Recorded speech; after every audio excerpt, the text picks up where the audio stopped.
નમસ્કાર પ્રણામ સ્વાગત છે તમારું એક નવા વિડીયોમાં મિત્રો આજની કહાની શરૂ કરતા પહેલા તમને એક વિનંતી કરવી છે કે વિડીયોને લાઇક કરીને કમેન્ટ બોક્સમાં જય શ્રી કૃષ્ણ જરૂરથી લખજો જેનાથી ભગવાન શ્રી કૃષ્ણની કૃપા આપણા સૌ પર નિરંતર બનેલી રહે તો ચાલો શરૂ કરીએ આજની કહાની રમેશભાઈના પરિવારમાં 4 લોકો હતા તેમના પત્ની કાંતાજી પુત્ર મેહુલ અને પુત્રવધુ રીમા એક દિવસ રમેશભાઈ અને તેમનો પુત્ર મેહુલ બેસીને કંઈક ચર્ચા કરી રહ્યા હતા ત્યારે રમેશભાઈએ કહ્યું દીકરા આજે પણ હું મારા અને મારી પત્નીના તમામ ખર્ચા ઉપાડી શકું એમ છું તો તમે લોકો અમારી આટલી બધી ચિંતા શું કામ કરો છો હું છું ને કાંતાજી હું એવું ઈચ્છું છું કે આપણા જીવનની અધૂરી રહી ગયેલી ઈચ્છાઓને પૂરી કરું એટલે જ આ બધું વિચારીને હું બોલી રહ્યો છું આમ પણ હવે મારી ઉંમર થઈ ગઈ છે તેથી હવે કેટલો સમય મારા હાથ અને પગ બરાબર કામ કરશે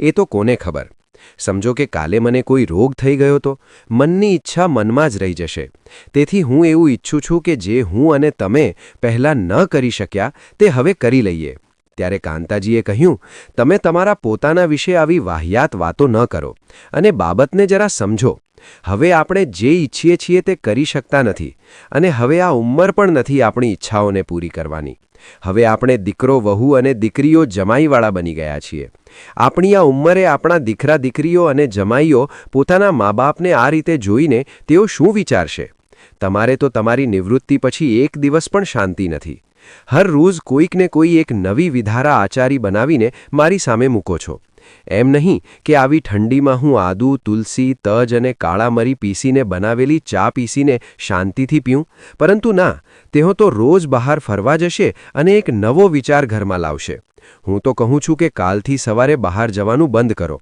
એમ બોલી કાંતાજી શાકભાજી સુધારવા માટે રસોડામાં ચાલ્યા ગયા તેમણે તો પોતાનો નિત્યક્રમ બનાવી લીધો હતો સવારે ચાલવા જવાનું યોગ કરવાનું હેલ્ધી ખાવાનું કંઈક નવું શીખવાનું લખવાનું વાંચવાનું ગીતો સાંભળવાનું આ બધું જ શરૂ થઈ ગયું હતું જો તેમની 33 વર્ષની નોકરી દરમિયાન નથી કરી શક્યા અથવા તેમની ઈચ્છાઓ પૂરી નથી કરી શક્યા તેઓ એને પૂરી કરવાનો પ્રયાસ કરી રહ્યા છે જ્યારથી તેમને ખેલવાનું શરૂ કર્યું છે ત્યારથી તેમને તેના જેવા ઘણા નિવૃત્ત પુરુષો અને સ્ત્રીઓ બહાર ક્લબમાં ચાલવા માટે આવતા જ્યાં રોજ 10-15 મિનિટ સુધી દરેક વ્યક્તિ પોતપોતાના દિલની વાત કરે અને હર રોજ કોઈક એક નવો સુવિચાર રાખે આ બધી વાતો સાંભળ્યા પછી હર રોજ રમેશભાઈને તેના જીવનમાં કંઈક નવું જ કરવાનો વિચાર આવતો અને તેઓ હર રોજ આવીને કાંતાજીને કહેતા અને ત્યારે કાંતાજી એમની આ બાબતોથી ચીડાઈ જતા કારણ કે તેમની પાસે ઘર સિવાય બીજું કંઈ વિચારવાનો સમય ન હતો અગાઉ તેઓ તેના સાસુ સસરા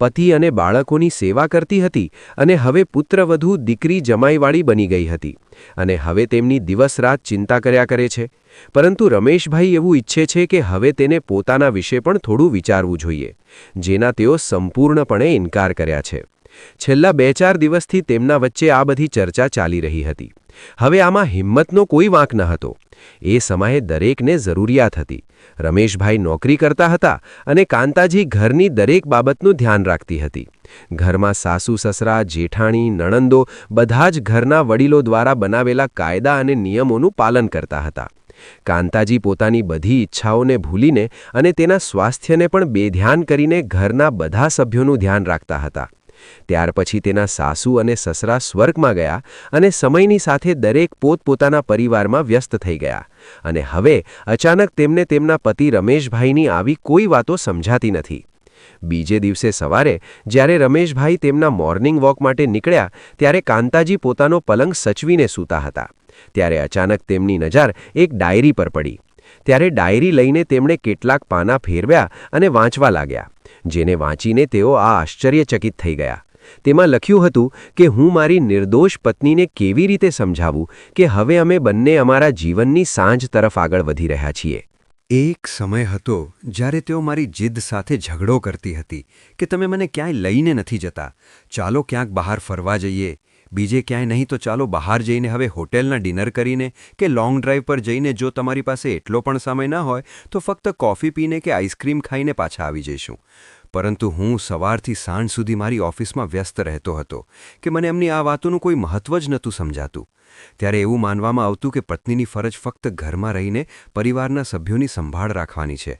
પરંતુ આજે જ્યારે હું પાર્કમાં જઈને લોકોની વાતો સાંભળું છું, ત્યાં તો કોઈને પત્ની નથી, તો કોઈને પતિ નથી, કોઈને પતિ પત્ની છે તો એમાં કોઈ બીમાર છે, અને અમુક લોકો તો એમની આખી જિંદગી બીજા માટે જીવી આવ્યા તો એમની ઈચ્છાઓવાળી જિંદગી માટે કંઈ બચ્યું જ નથી.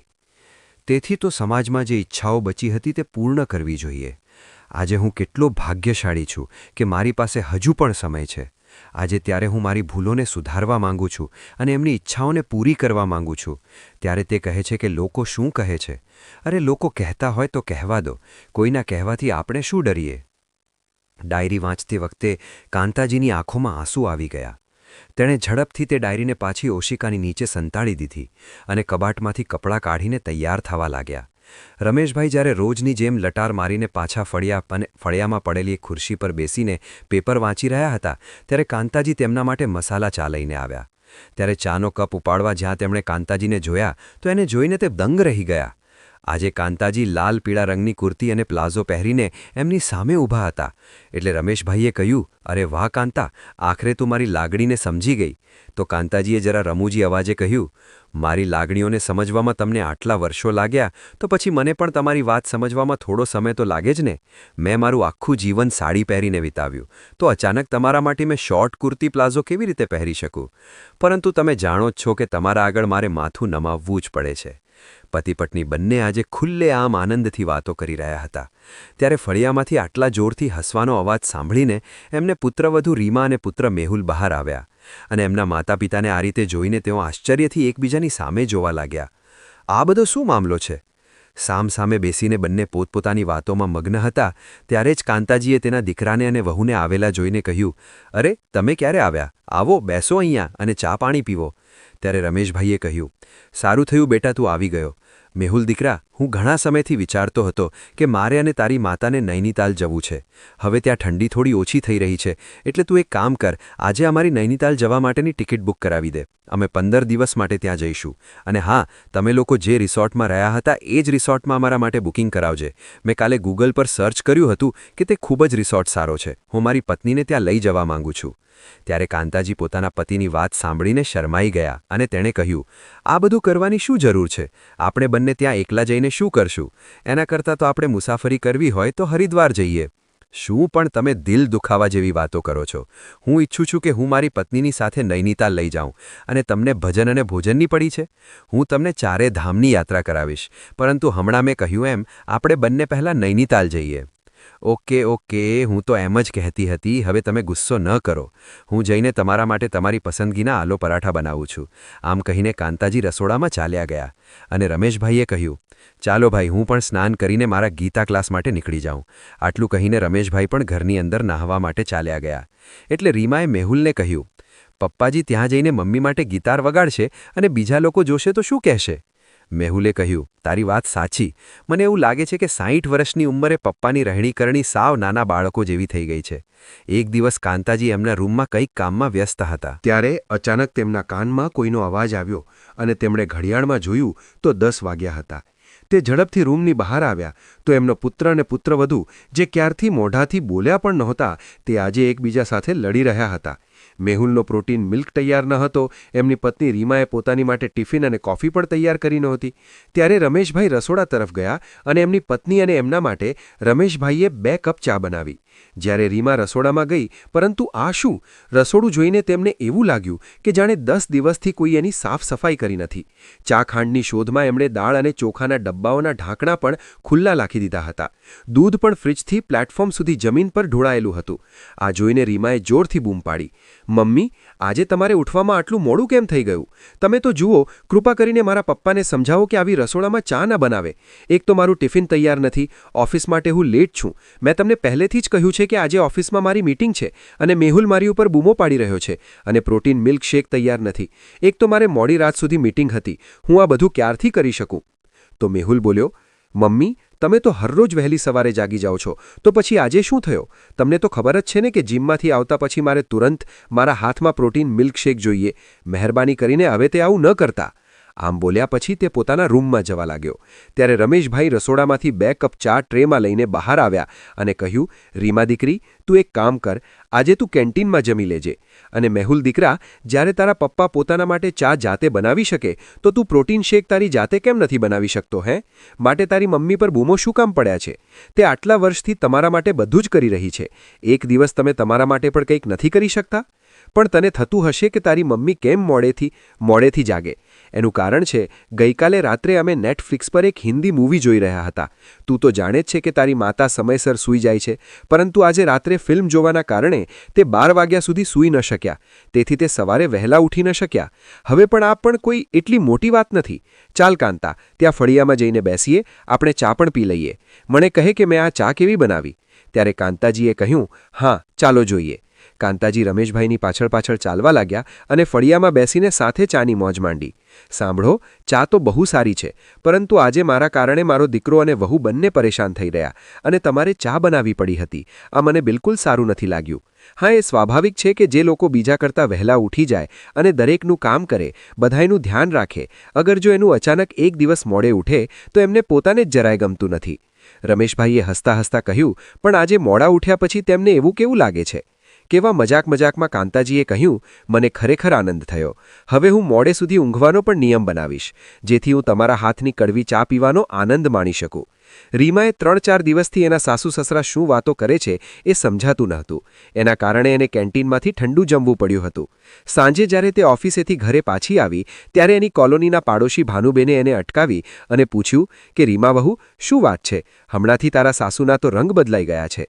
સાડીમાંથી હવે તો પ્લાઝો અને ટ્રેકસૂટ પણ પહેરીને રમેશભાઈ સાથે મોર્નિંગ વોક માટે જાય છે. અરે, અમે તો આટલા વર્ષોમાં ક્યારેય કાંતાજીને ઘરની બહાર નીકળતા જોયા નથી, અને હવે ભાઈની નિવૃત્તિ પછી અચાનક બદલાઈ ગયા?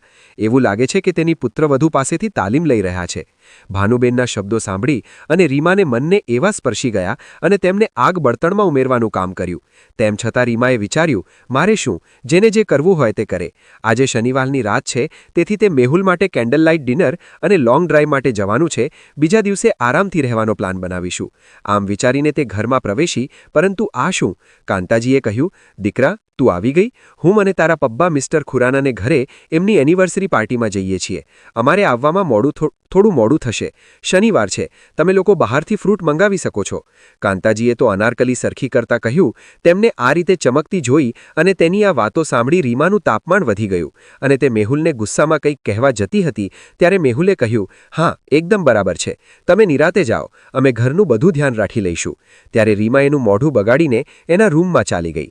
મેહુલ સમજી ગયો કે રીમા ગુસ્સામાં છે, પરંતુ તે કોઈ બખેડો કરવા ઈચ્છતો નહોતો. એટલા માટે તેણે એના માતા અને પિતાને ત્યાંથી જવાનું કહ્યું. પછી જ્યારે મેહુલ એના રૂમમાં ગયો ત્યારે રીમાએ ગુસ્સામાં કહ્યું, મેહુલ, તું હઠવટમાં આવી ગયો? મને બોલવા કેમ દેતો નથી? તમે જાણો છો કે વીકેન્ડનો સમય એટલો મારો સંપૂર્ણ આરામ કરવાનો સમય. 5 દિવસ માટે જ્યાં હું મારી જાતને ઓફિસના કામ કરાવું છું અને મીટિંગ કરીને હું થાકી જાઉં છું. મારે 2 દિવસના સંપૂર્ણ આરામની ખાસ જરૂર છે. તમારી જેમ હું પણ કામ કરું છું અને પૈસા કમાઉં છું, તો જે ટ્રીટમેન્ટ ઘરના દીકરાઓને આપવામાં આવે તે જ ટ્રીટમેન્ટ પુત્રવધૂને પણ મળવી જોઈએ. આ બધું મમ્મીજીને સમજવાની જરૂર છે. પહેલાં મને લાગ્યું કે તેઓ આ સમજી રહી છે, પરંતુ હવે આ તેમના અનવર ડ્રાવા. મમ્મીજીનું તો શું, તે તો આખો દિવસ ઘરે રહે છે. તેમને રસોડામાં પણ રસોઈ સિવાય બીજું શું કરવાનું હોય? અને હું આ ઘરમાં આવી તે પહેલાં ઘરમાં વાસણો સાફ કરવા માટે એક નોકરાણી પણ ન હતી. હવે મારા કારણે ઘરમાં એક નોકરાણી પણ રાખવામાં આવી છે. મને એક સમયનું ભોજન પણ આપવામાં પણ તેમને તકલીફ થવા માંડી છે કે તેઓ આ રીતે મજા કરી રહ્યા છે. તમે જાણો છો કે આજે મેં કેન્ટીનમાં કેટલો વાસી ખોરાક ખાધો છે. શું તમને બિલકુલ એમ નથી થતું કે ચાલો એની વહુ માટે બ્રેડ બટર બનાવી દઉં? મને સમજાતું નથી કે આ ઉંમરે મમ્મીને શું પ્રેમનું ભૂત લાગ્યું છે જે પપ્પાને ભટકાવી રહ્યા છે, અને તમે કેમ નથી કંઈ બોલતા? આ ઉંમરે આ બધું શોભતું નથી. રીમાએ કપડાં ફેંકતા કહ્યું ત્યારે વેલચી બોલ્યો, તું શું ઈચ્છે છે કે હું જઈને તેમની સાથે ઝઘડો કરું? હવે તું જ વિચાર કે મમ્મી કે પપ્પાએ તેમનું આખું જીવન એક પરિવાર માટે વિતાવ્યું છે અને પપ્પાએ ઓફિસમાં. હવે તેમને આ ઉંમરે બહાર જવાનું, ફરવાનું હોય અને ખાવા પીવું જવું હોય તો એને કરવા દે ને. અને પણ આ ઉંમરે તેઓ લાંબા સમય બહારનું જમી શકતા નથી અને તેમના હોટેલના હાડકાં તેમનું લાંબુ ફરાવી પણ દેશે નહીં. શું તને લાગે છે કે 55 વર્ષની વ્યક્તિ 25 વર્ષની વ્યક્તિ જેટલી મજા માણી શકે? તે સાંભળ્યું જ હશે કે દીવો ઉલવાઈ જાય તે પહેલાં એની જ્યોત જોરથી ફડકે છે. મને પણ લાગે છે કે મમ્મી પપ્પા પણ એવો જ ઉત્સાહ આવ્યો છે. 2-4 દિવસ એમને ગમે તે કરવા દો, પછી જોજે 5મા દિવસે તેઓ પોતે હાથે જ ન છોડે તો મારું નામ વેલચી નહીં. રીમા બોલી, હા, તમે સાચા છો. તમારી વાત સાંભળ્યા પછી મને પણ લાગે છે કે આપણે ધીરજ રાખવી જોઈએ. એક દિવસ મમ્મીજી પોતે પપ્પાજી સામે હાથ જોડી દેશે, પછી બંને જોઈને હસવા માંડ્યા. જેમણે પોતાનું આખું જીવન ઉચ્ચ વિચારસરણી સાથે બાળકોને ઉછેરવામાં સમાપ્ત કરી દીધું, પરંતુ આજે જુઓ, તેઓમાં કંઈક કરવાનો ઉત્સાહ આવ્યો છે. તેમના પોતાના દીકરા અને વહુ રૂમમાં કેવી મજા કરી રહ્યા છે. એક દિવસ રવિવારે રીમા અને મેહુલ સવારે આરામથી જોઈને ઉઠ્યા. મમ્મી, ચા લાવજે. મેહુલ બગાસું ખાતો હાથમાં ચાકુ લઈને રસોડામાં પહોંચ્યો તો રસોડામાં કોઈ હાલચાલ ન હતી. રૂમમાં જોયું ત્યાં પણ કોઈ ન હતું. પછી તે રીમા પાસે ગયો અને કહ્યું, મારા માટે 2 કપ ચા બનાવી આપ. કેમ, મમ્મી ક્યાં ગયા છે? રીમાએ ગોદડામાંથી ચહેરો બહાર કાઢતા કહ્યું, અરે તેઓ ફરવા ગયા હશે. પરંતુ 11 વાગ્યા છે, હજુ તો પાછા કેમ ન આવ્યા? આ શક્ય નથી. રીમાએ કહ્યું, જુઓ કે અહીં જ ક્યાંક હશે, ટેરેસ પર હશે. આજકાલ તેમને નવો શોખ જાગ્યો છે. રીમા, બસ હવે પ્રશ્નોના જવાબ પછી આપજે. પહેલાં મને ચા બનાવી આપ. તને ખબર છે ને કે ચા વગર મારી આંખ ખુલતી નથી. હા, હું તને ચા બનાવી આપું છું. રસોડામાં વાસણો પસાડીને 2 કપ ચા બનાવી અને રીમા પાછી રૂમમાં આવી. હવે તમે ચા પી લીધી છે તો તમારા માતા પિતાને ફોન કરો અને પૂછો કે તેઓ વોકિંગના બહાને ક્યાં ભટકી રહ્યા છે. એટલે મેહુલે તેના પિતાને ફોન કર્યો. પપ્પા, તમે ક્યાં છો? આવવામાં બહુ લાંબો સમય થઈ ગયો. ત્યારે રમેશભાઈએ હસતા હસતા કહ્યું, અરે દીકરા, તમે બંને સૂતા હતા અને અમને બહાર જવામાં મોડું થઈ રહ્યું હતું, એટલે અમે બંને તૈયાર થઈને નીકળી ગયા. આજે મકર સંક્રાંતિ છે એટલે અમે અહીં મહેતાજીના ઘેર આવ્યા છીએ. તેમના ઘરે તહેવાર ખૂબ ધામધૂમથી ઉજવાય છે અને સાથે સાથે તેઓ પતંગ મહોત્સવ પણ રાખ્યો છે.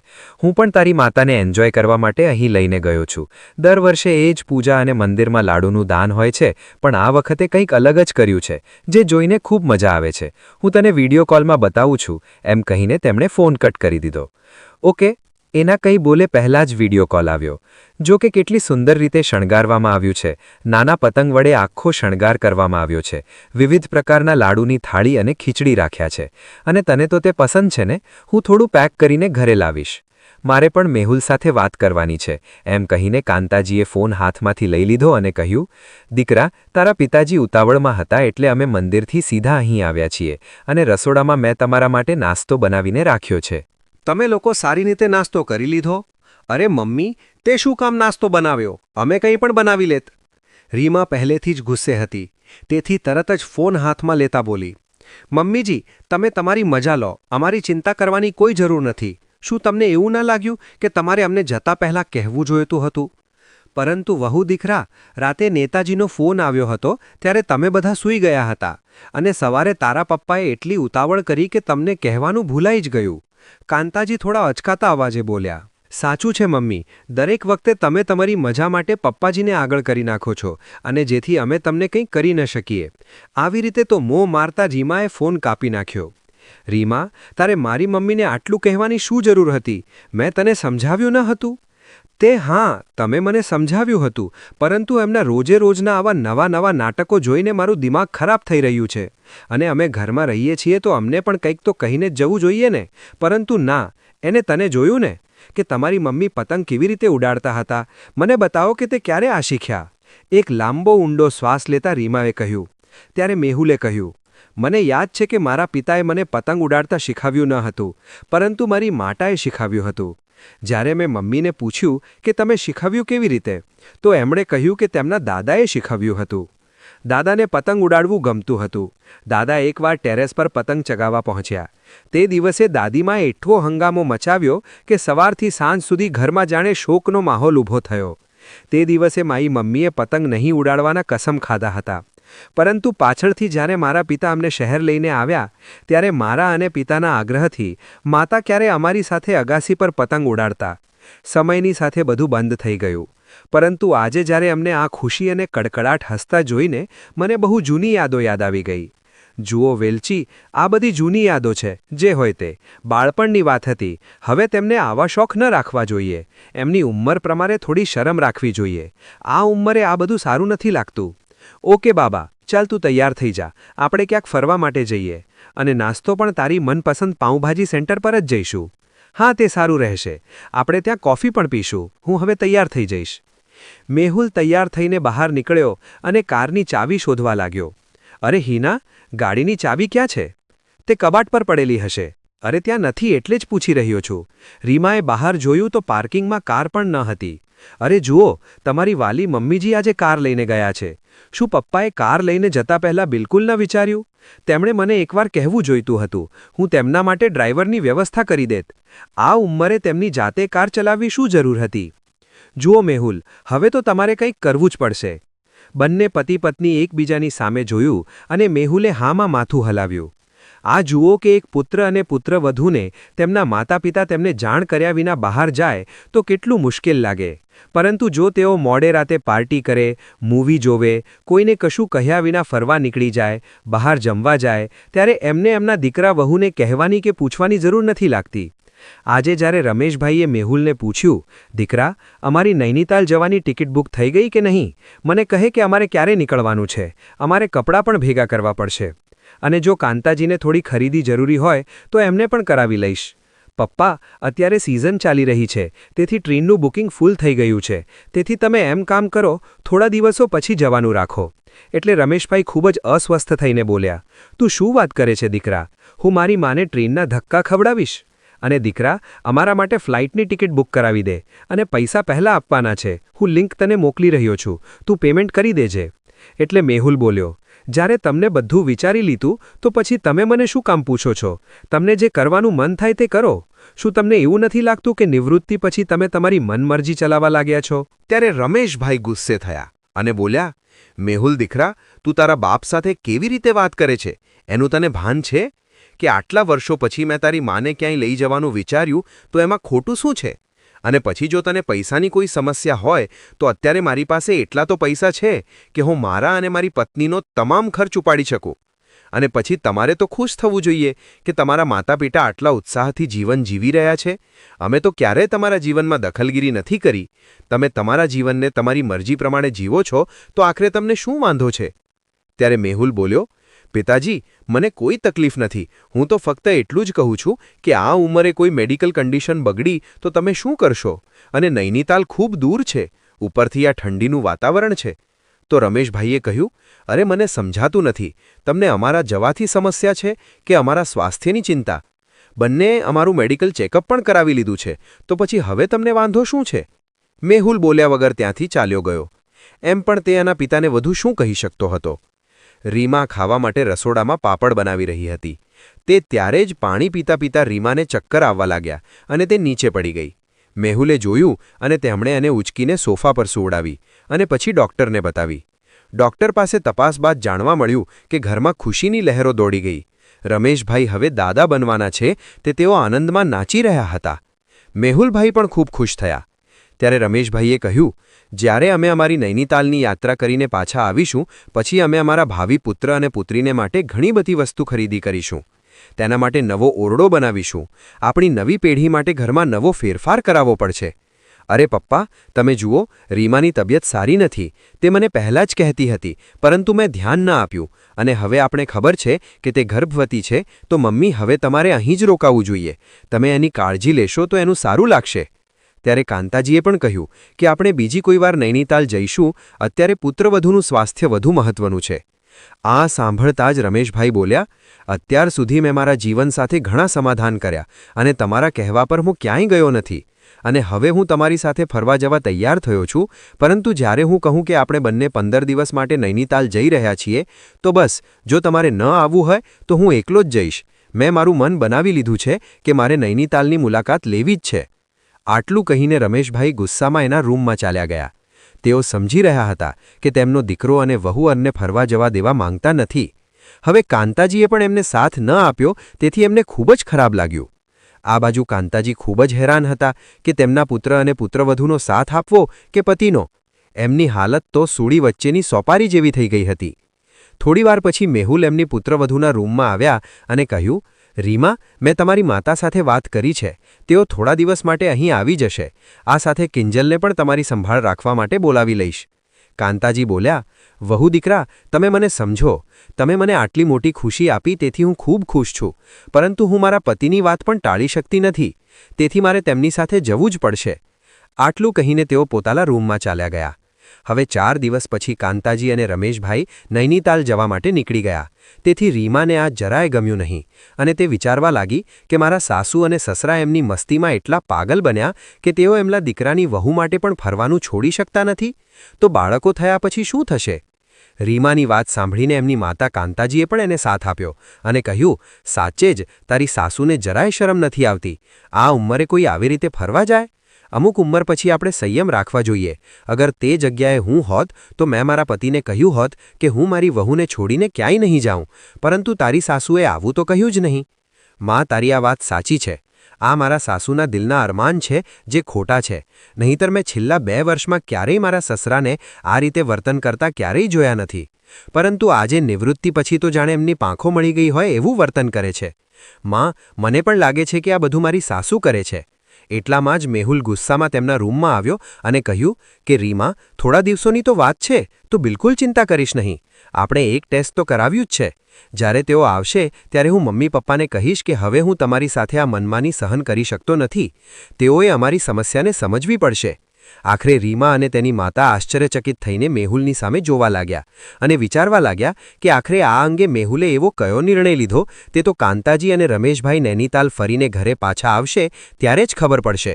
હવે કાંતાજી અને રમેશભાઈ નૈનીતાલ ફરીને ઘરે પાછા પહોંચ્યા ત્યારે મેહુલ ડાઇનિંગ ટેબલ પર બેસીને રીમા અને એની માતા સાથે નાસ્તો કરી રહ્યો હતો. રમેશભાઈએ કિંજલને કહ્યું, અમારી માટે પણ 2 ચા અને નાસ્તાની વ્યવસ્થા કરજો. ત્યારે જ મેહુલ અને રીમાનો આશ્ચર્યનો પાર જ ન રહ્યો. તેઓ કાંતાજીને જોયા તો તેઓ જીન્સ અને ટી-શર્ટમાં તેમની ટ્રોલી લઈને તેમના રૂમમાં જઈ રહ્યા હતા. મેહુલે કહ્યું, મમ્મી, તમે આ શું પહેર્યું છે? અરે, મેં તો તારા પિતાને બહુ મનાઈ કરી હતી.